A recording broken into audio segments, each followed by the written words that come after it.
You wander through the library of forgotten dreams with no destination, only a feeling, a tug in your chest, a whisper in the dust.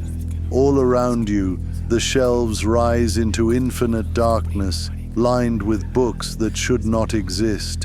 Volumes of memories, lost stories, people who vanished without explanation. You've seen legends, curses, forbidden histories, but tonight, something different calls to you, something colder. A faint tap, tap, tap echoes between the shelves. You turn. A book you've never seen before sits crooked on the edge of a high shelf. Not leather-bound like the others, not ancient, not mystical. It looks clinical, medical. A thick grey manual wrapped in drying, cracking canvas, stamped with a single word. Pennhurst. No title, no author, just that. You reach for it.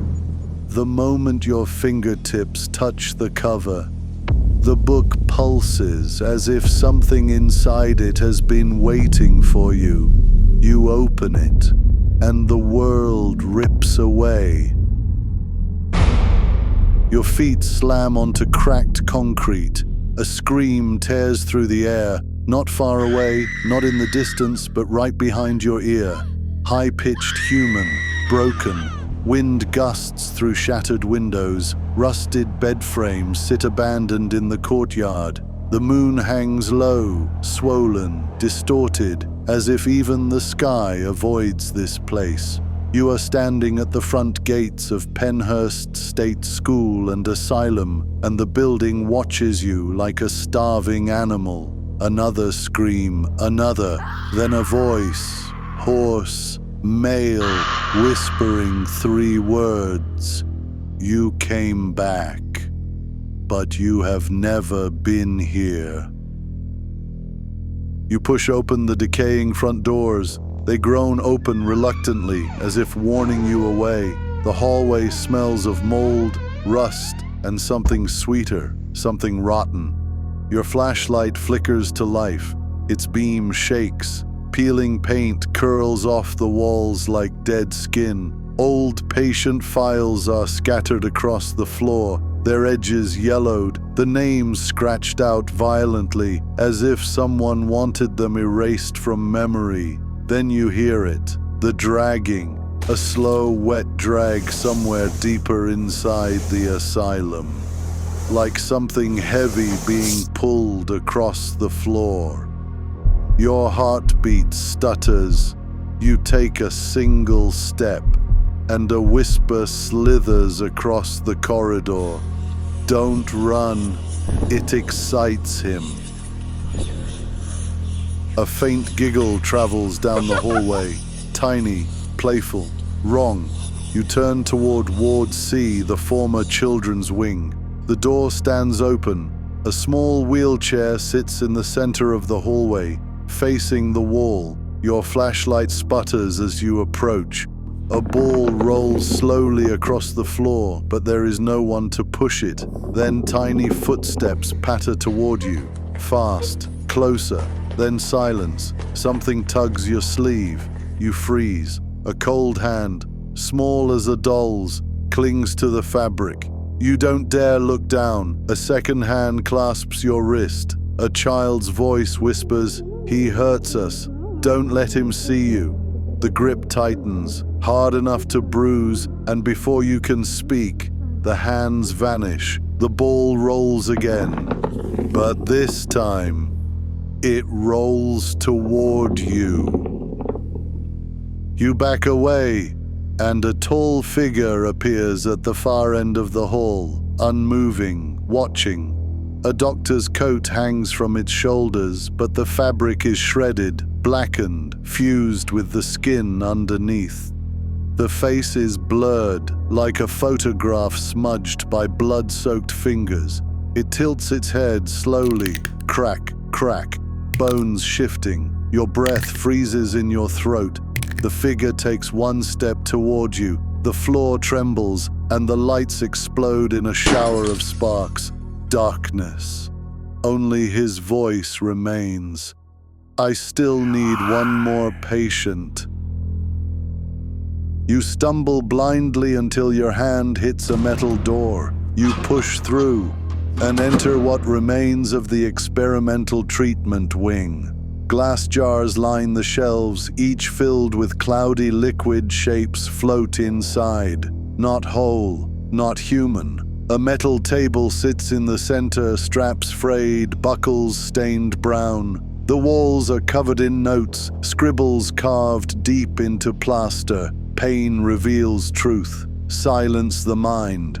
One patient will survive one. A tray of rusted instruments lies overturned on the floor. Scalpels, needles, clamps, a bone saw. Your flashlight lands on a surgical mask hanging from a hook. Fresh, clean, recently used. Footsteps approach from behind you, slow, measured, heavy. You turn, but the room is empty. The footsteps continue inside the walls. Pipes rattle overhead as you enter the hydro room. Huge tubs sit in rows, water inside them murky and unmoving.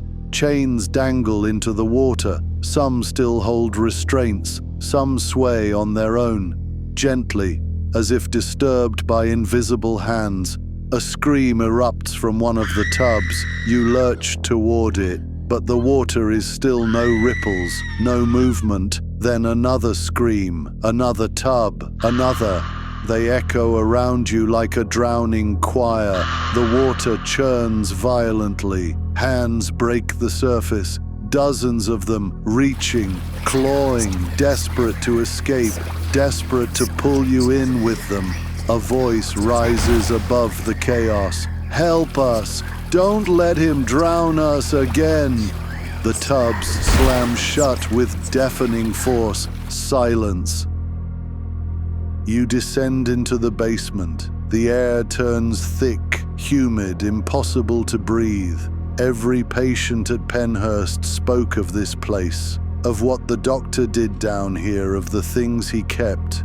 Your flashlight flickers violently as you reach the bottom step.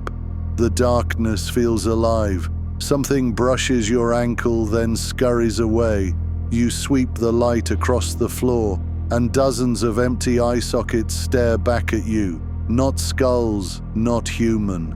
Masks, pain masks, molded from the screams of patients. Rows and rows of them. One mask lifts itself slowly off the ground, floats toward you, stops inches from your face. Your flashlight dies. The mask whispers, "He wore us until we became him."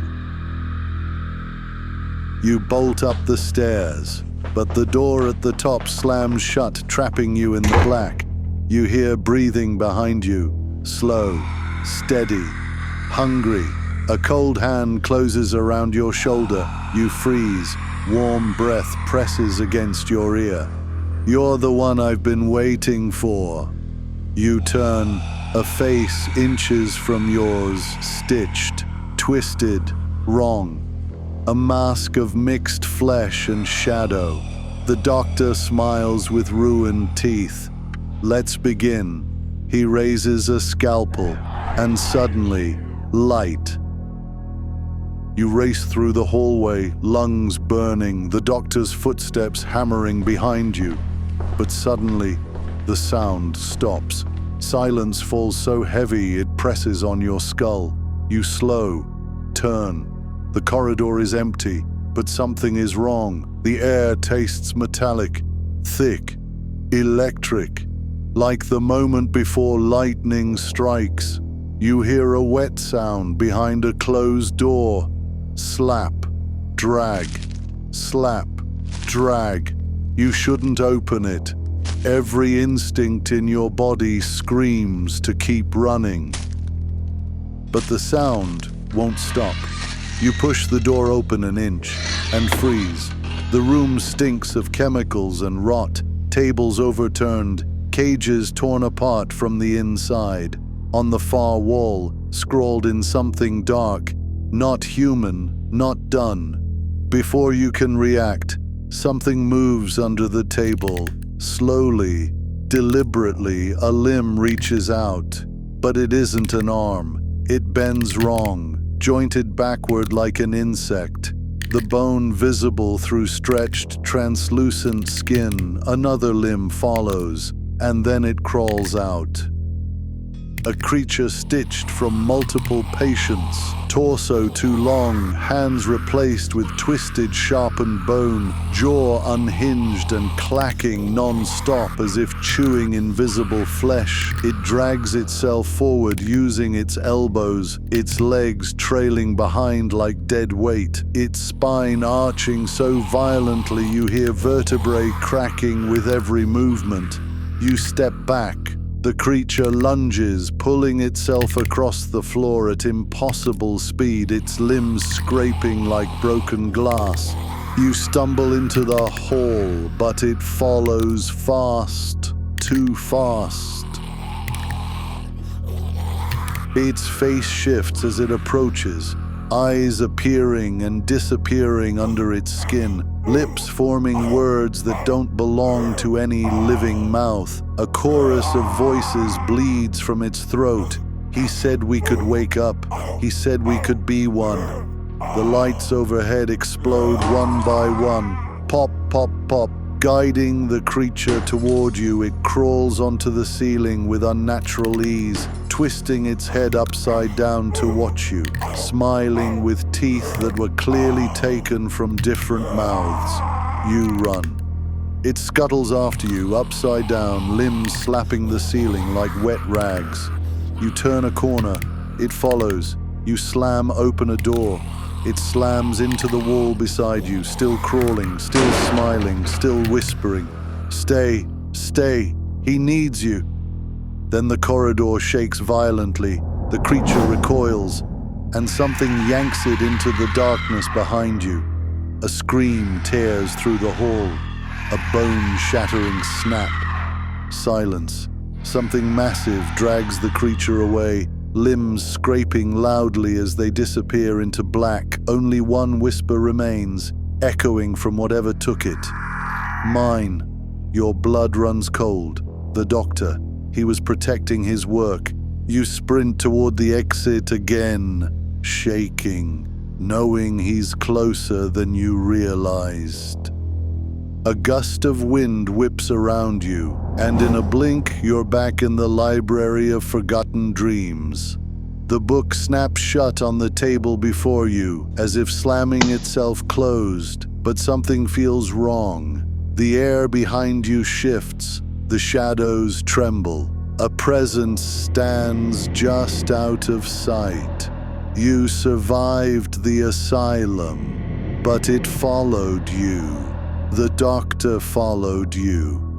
As the last echo of Pennhurst fades, as your heartbeat finally slows, the library grows quiet, but the book trembles. Something inside it is still awake, still watching, still waiting for you. If you survived this descent into madness, if your curiosity is still stronger than your fear, subscribe to the channel, join us for the next dark escape. More forgotten places are calling your name. More doors want to be opened. More nightmares want to be seen. Click on any of the other videos now and step into the next shadow with us. Your journey continues, and the library is always watching.